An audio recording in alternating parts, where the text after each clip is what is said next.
This is Carolyn from the Local History Department, and I'm talking with Peggy Morton today. It's February 3rd, 2015. We'd like to talk with Peggy about some of her memories and some of the things about our area history that she'd like to share with us. And we just start out with a few questions, Peggy, like, what is your name? Peggy Morton. Okay. Do you feel comfortable giving your age or date of birth? My date of birth is 1/12/33. Okay. And my age is, well, you can figure that out. We'll figure that out. Okay. What was your maiden name? McGuire. McGuire. Peggy Ann McGuire. Okay. Was your family from this area? Yes. Well, not all of them. No. Some of them were from back in Virginia. Oh, okay. How long was your family in this area, do you know?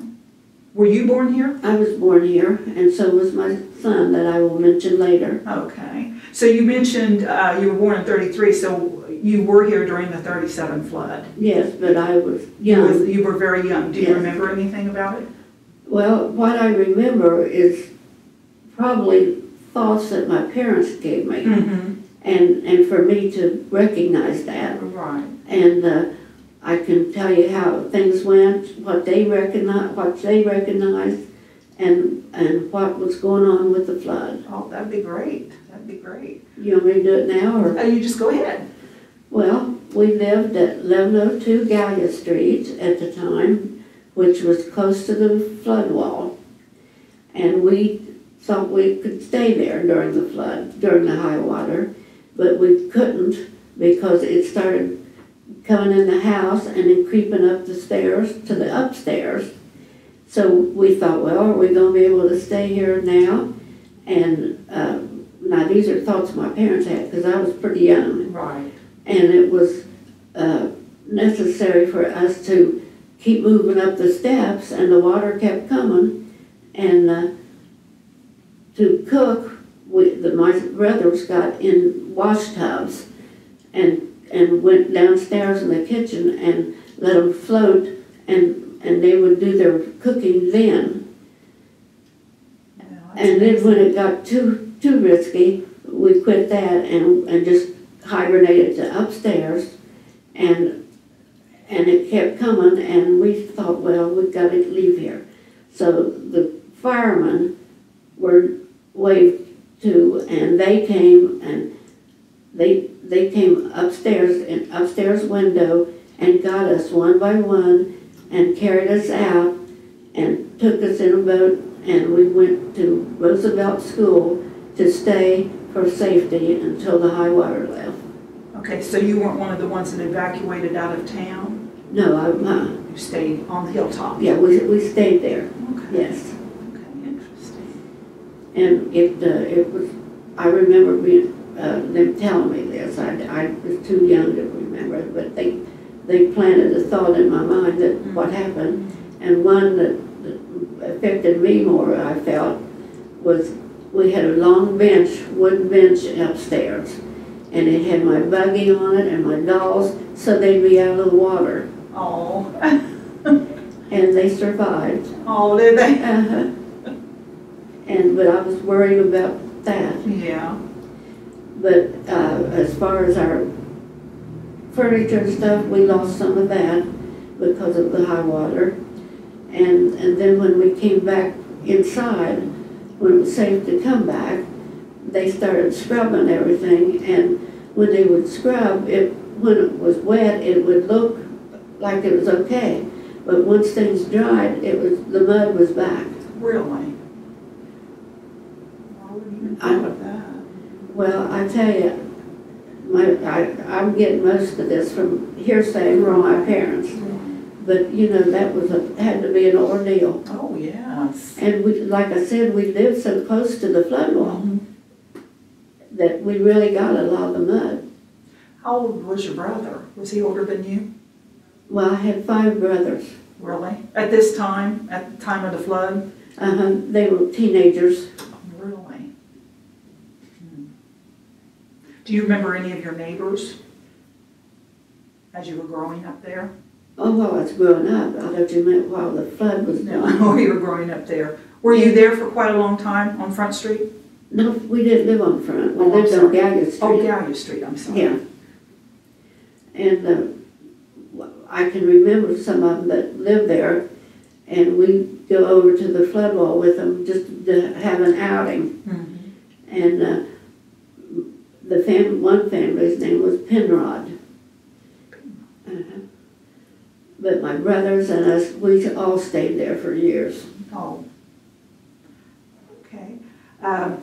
So you went to school in this area? Did you go to Portsmouth schools? Yes, I went to Grant Junior High and to Portsmouth High, and our house was just a block away from Portsmouth High. Oh, was it?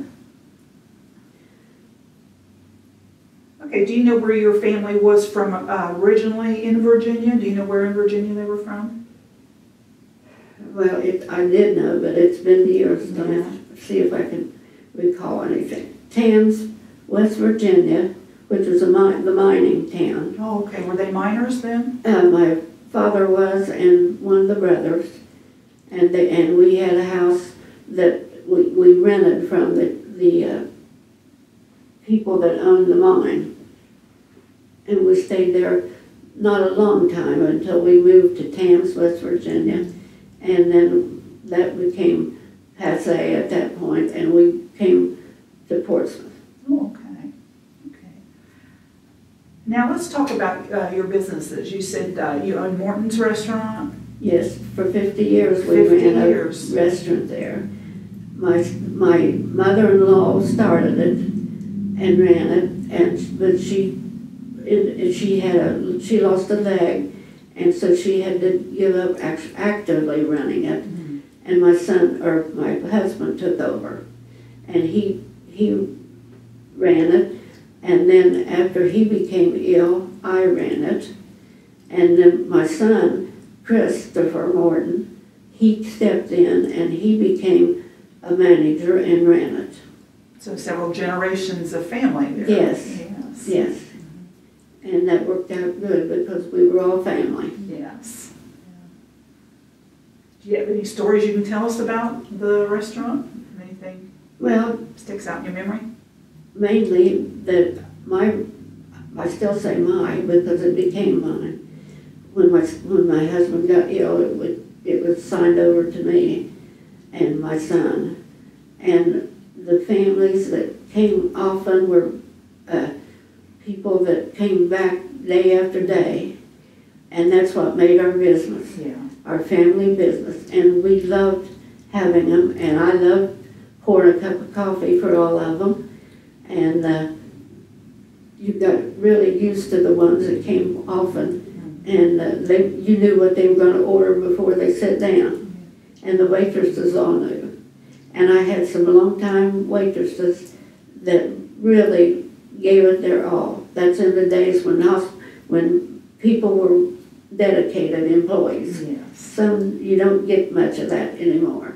But those girls, well, 2 of them are there over 26 years.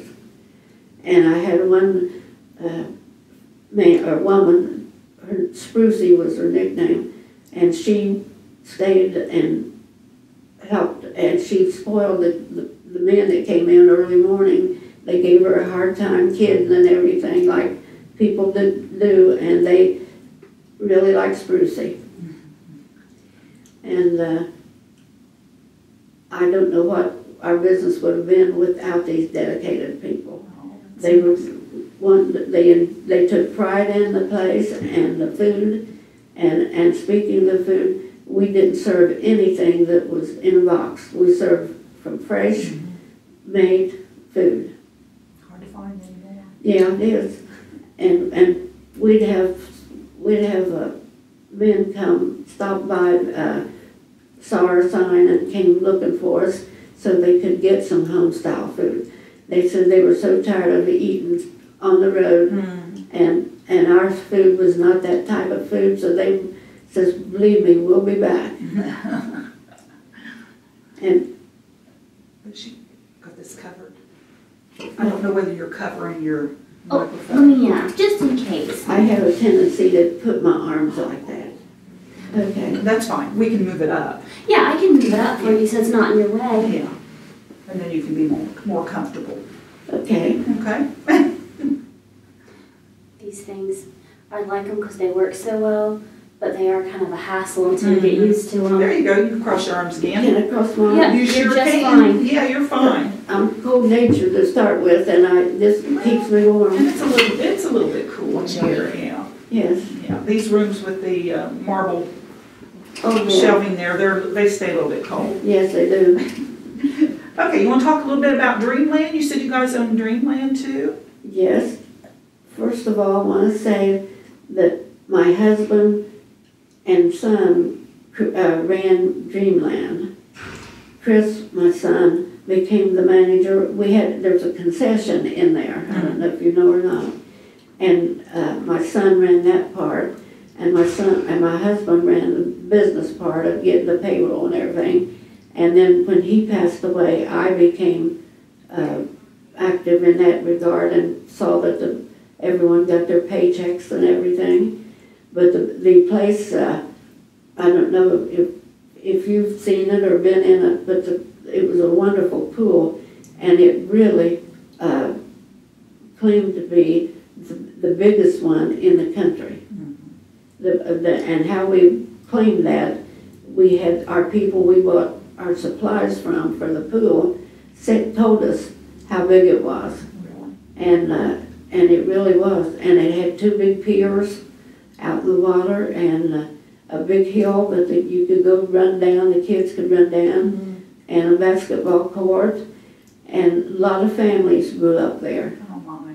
And when it was sold, we thought the people that we sold it to were going to keep it as a pool.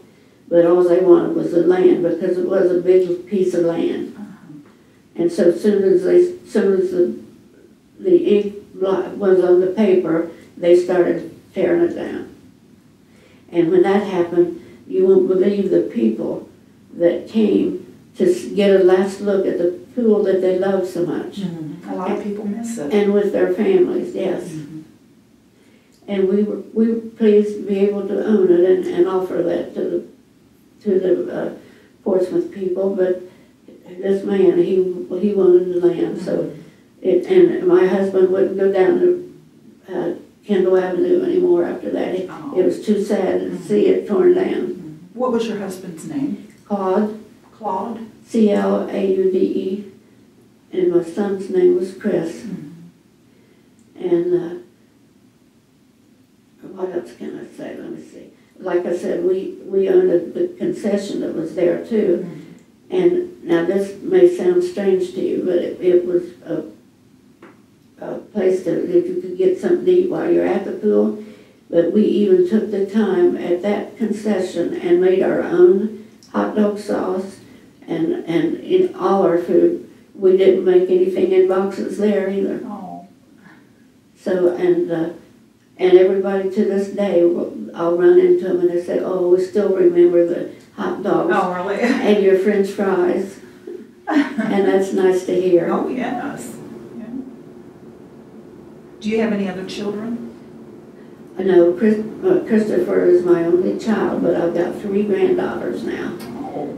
And that's wonderful. And they're the light of my life. They're not little anymore. Yeah. They're adults. And they came and surprised me on Christmas night because I had trouble walking right now, and I couldn't go to my son's house because he's got some steps. Oh. And so I didn't know they were going to do this. I just called them and said, Merry Christmas. And I'm sitting in the dining room here at the rehab, and all of a sudden the door opened and in walked all my family. Oh, how nice. And they were all carrying a shopping bag to give me. Oh. And it touched me so much I started crying. Oh, yeah. I can do it now. Yeah, I understand. Yeah, that's very sweet. And they brought a picture and had it framed of me when I was an adult, but on either side of me was one of the granddaughters. I was reading to them. Oh. And they were just like 2 years old at the time. And then I cried again when they gave me that. and Chris said, he told everybody, he says, I told you, Mom, we cried. Yeah. That's when you know a gift is good, is when you can make somebody cry. Right. Yeah. Was there anything else you would like to talk about? Well, the government, or they got involved in it was a private club, and they insisted that we couldn't call it a private club, and had to let the blacks in, which we had no problem with, and we only had one black that ever came, even though they were allowed to come. And we had lifeguards that stayed there. They were school teachers, and in the summer they were free to take the job with us at the pool. And they were wonderful men that they could be lifeguards as well as maintenance people. Wow. So that worked out good. Well, and our people that worked in the office did too. I think the secret of our success, if we can call it our success, are people who care and had been with us a long time at the restaurant as well as the pool. Like an extended family. Yes. Yeah. But that it was a pleasure to be there and walk through the doors and greet the people and know them. And we had one caretaker that lived on the property up the hill, and he kept an eye on things for us. His name was Proctor, and it worked out well by working that kind of arrangement. And then we took the pool property later on, sold it, and built the racket club, which is the tennis club there on Kendall Avenue. And people really were thrilled that we were going to put a racket club in and that people could use all year round. And it's still operating. Yes. Different people own it, Yeah. but it's still there. And people really like tennis. I played it myself till I did my knee in. Did ya? And I miss it because it was a good sport to have. And it's changed hands a few times since we sold it. And Lovell Marting and her family owned it from us. And then later, she sold it to someone else. So it's been through several hands, but mainly because everybody wanted to keep it. Yeah. So you've seen a lot of changes around Portsmouth, haven't you? Yes, I have. Yes. And like I said earlier, I was born here, and I had 5 brothers and 2 sisters. So it was a big family. Big family, yeah. And now that I'm older and can look at things different, I don't know how my mother managed to raise that kind of size family without the conveniences that we have now. And the flood thing, we got past that and got the house all cleaned up again.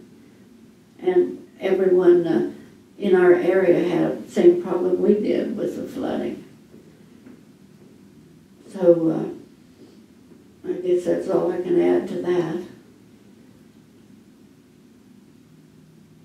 Unless something comes to my mind that I can't think of. But don't feel like you're under pressure. No. If you can think of anything else, we'll be happy to hear it. If not, well, we've had an enjoyable time. Well, I tell you, I'm very proud of what we were able to do for ourselves. We made a good living, and the people in Portsmouth supported us. And to this day, when they see me, they'll say, "Oh, I wish you could open up the restaurant again." Really? But of course, once you sell it, that's it. But my doctor told me that if I didn't get rid of the turmoil with the employees, that I'm going to be ill. And so and my son at that point had got married, and his wife didn't want to stay married, or not stay married, but be married and have to work all those hours. well, that's part of the business. My son recognized it and grew up in it. Yeah. And, but she was, when she was working, she was happy to be there, so she tried her best, but it just didn't work. Mm-hmm. And we owned some property up at the top of the hill on Kent Avenue, which was just above the racket club, and we rented that to people and that's where those little buildings are built now. The little apartments. Little apartments, yeah. And I guess that's all about that.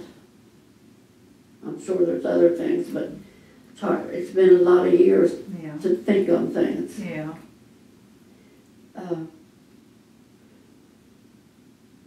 Do you have any questions you want to ask me? No, I think you've covered everything that I had to ask about.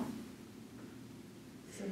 Well, I'm glad to have it recorded somewhere because, like I said, I was proud of it, and my family was, and the fact that it was a family operation, and even when we sold it, it was family, and when we sold it, it became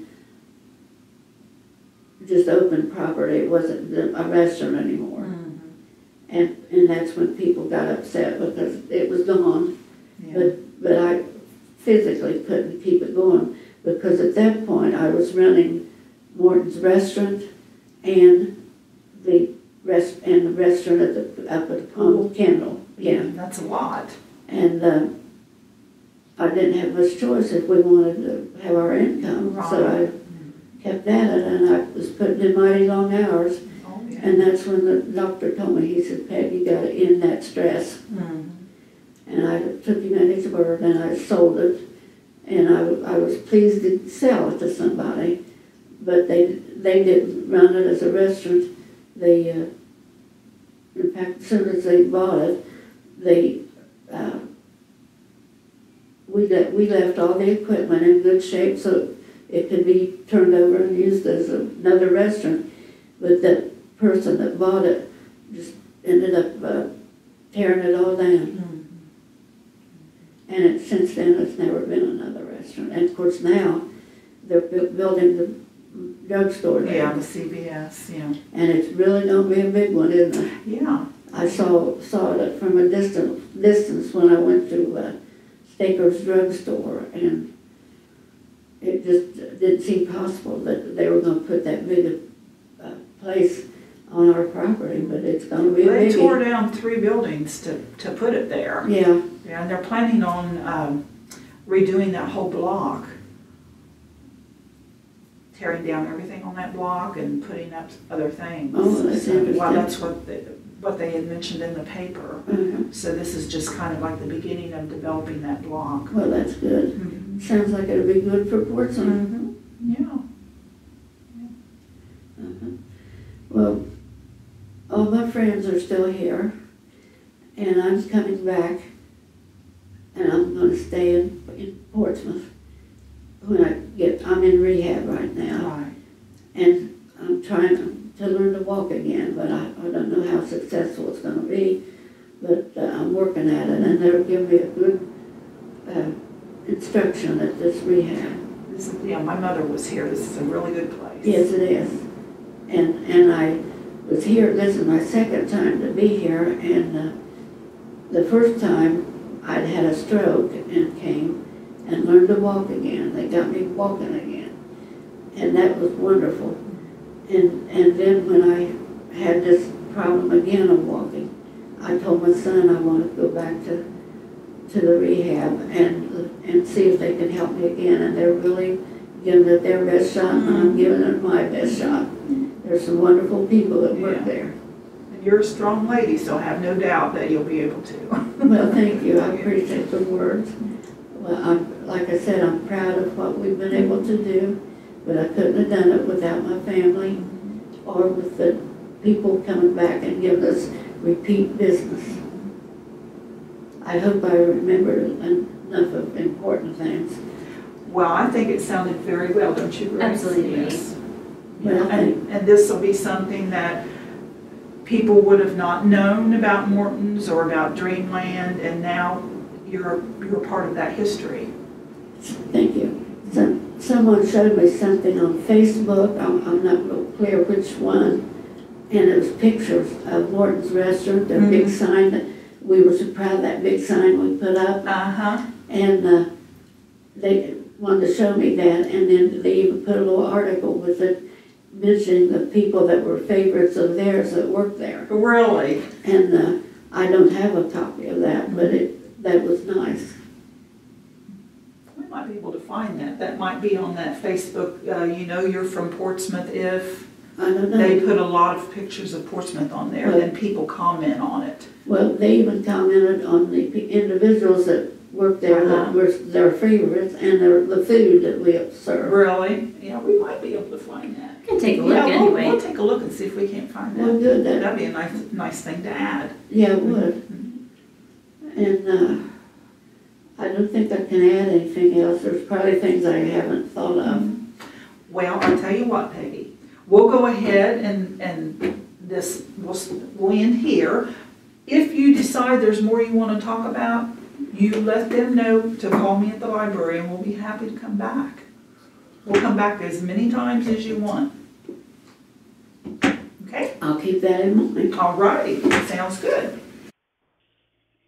Carolyn, this is Peggy Morton. I thought of two important things I should have given you today to put in. And we had swim dances on Friday nights up at the pool, and it was well attended every time.